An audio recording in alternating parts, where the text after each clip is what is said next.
Indian administrated Jammu and Kashmir, autonomy and plebiscite conundrum, 1947-1953. Article 370 was drafted in the Indian Constitution granting special autonomous status to the state of the Jammu and Kashmir as a per instrument of the accession.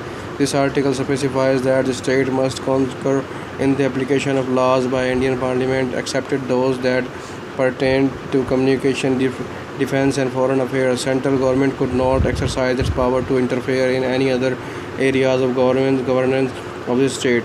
In a broadcast of 2 November 1947, Prime Minister Jawaharlal Nehru announced that the fate of Kashmir would ultimately be decided by the people once law and order was established through a referendum held under the international auspices like the United Nations. A similar pledge was made by the Government of India when the Kashmir dispute was referred to the United Nations Security Council on 1st January 1948. By some accounts, Mountbatten had an understanding with the Nehru that a referendum on the region's future would be held later. Sheikh Abdullah took oath as a Prime Minister of the state on 17 March 1948. In 1949, the Indian government obliged Harish Singh to leave Jammu and Kashmir and yield the government to Sheikh Abdullah. Karan Singh, the son of the erstwhile Maharaja Hari Singh, was made the Sadr Riyasat, constitutional head of the state, and the governor of the state.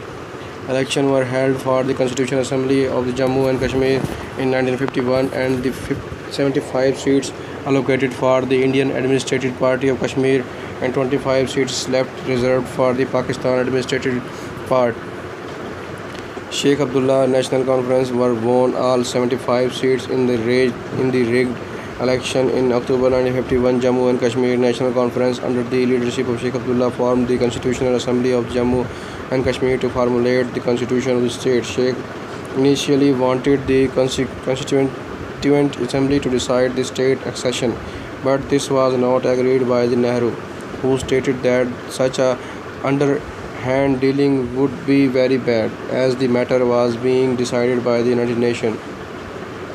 Sheikh Abdullah was said to have ruled the state in an undemocratic and authoritarian manner during this period. According to the historian Zotchi, in the late 1940s, most Kashmiri Muslims in Indian Kashmir were still debating the value of the state association with the India or Pakistan. By the 1950s, she says the National Conference government representative measured the Indian state's seeming determination to settle the state accession to India without a reference to the people of state brought Kashmiri Muslims to extol the virtues of Pakistan and condemn India's high-handedness in its occupation of the territory. And even those who had been in India's favor began to speak in terms of the state association with Pakistan.